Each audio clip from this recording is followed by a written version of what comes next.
La rencontre de cet après-midi, dans l'ordre de ce que nous sommes censés faire de façon régulière, sinon chaque fois que les agendas nous le permettent.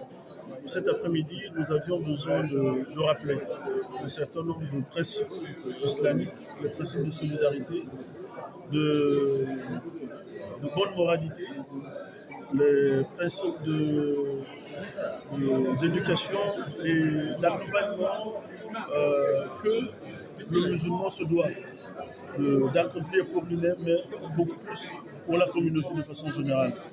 Et ces notions rappelées, les notions de fraternité, les notions de communauté dans son essence, les notions de solidarité et d'accompagnement nous amènent aussi à dénoncer un certain nombre de choses qui ne correspondent pas forcément à ce que l'islam nous enseigne et nous apprend. Mais au-delà, il était question pour nous de présenter une autre façon de faire.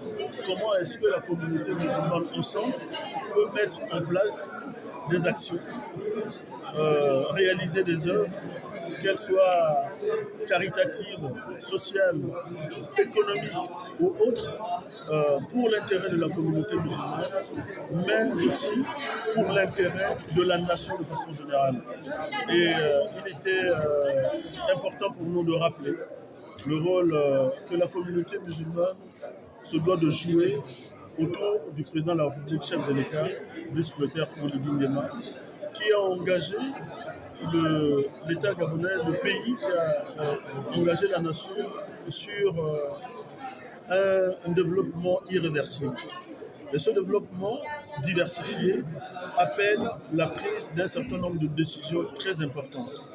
Ces décisions, qui forcément n'arrangent pas tout le monde, exigent que tout le pays se mette autour de lui, donc la communauté musulmane y compris, pour que les actions amorcées aillent toujours de l'avant, se réalisent pour le bien et dans l'intérêt de tous les Gabonais. D'accord, chef de la communauté musulmane, vous avez en même temps parlé du plan d'action du Conseil supérieur des affaires islamiques du Gabon allant de 2026 à 2028. Quelles sont les grandes lignes?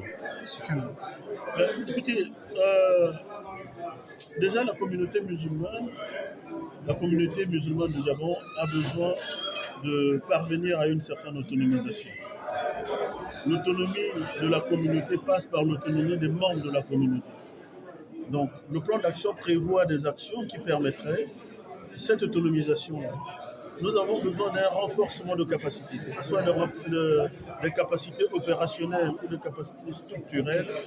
Le besoin est réel. Le plan d'action nous permet d'aller vers la sollicitation des investissements allant dans la réalisation des infrastructures, allant dans le sens de la formation, mais ici c'est une formation tout azimut, qui concerne aussi bien la formation des imams prédicateurs, mais des membres de la communauté de façon générale, des formations professionnelles qui viseraient la création d'emplois et la lutte contre le chômage. Nous avons une contribution et le plan d'action nous interpelle et nous donne des moyens et des orientations quant à la mise en place de ces différents mécanismes, sinon des procédés qui nous permettraient d'apporter notre contribution.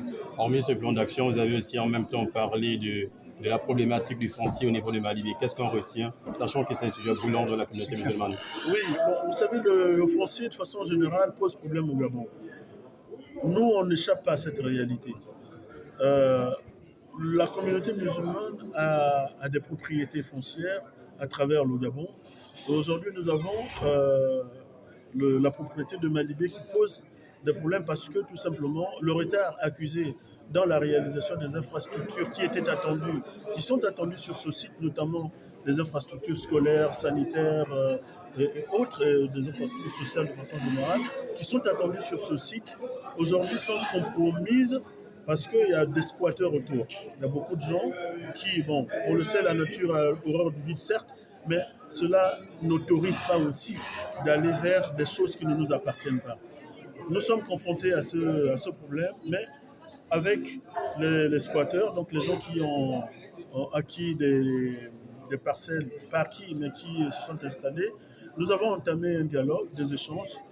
il y a une bonne majorité qui sait comprendre, qui sait que nous avons un titre foncier et qu'il faut aller vers la négociation. Ce d'autant plus que la communauté musulmane, à travers le Conseil supérieur des affaires islamiques du Gabon, n'a pas engagé une opération de déguerpissement, mais plutôt d'intégration.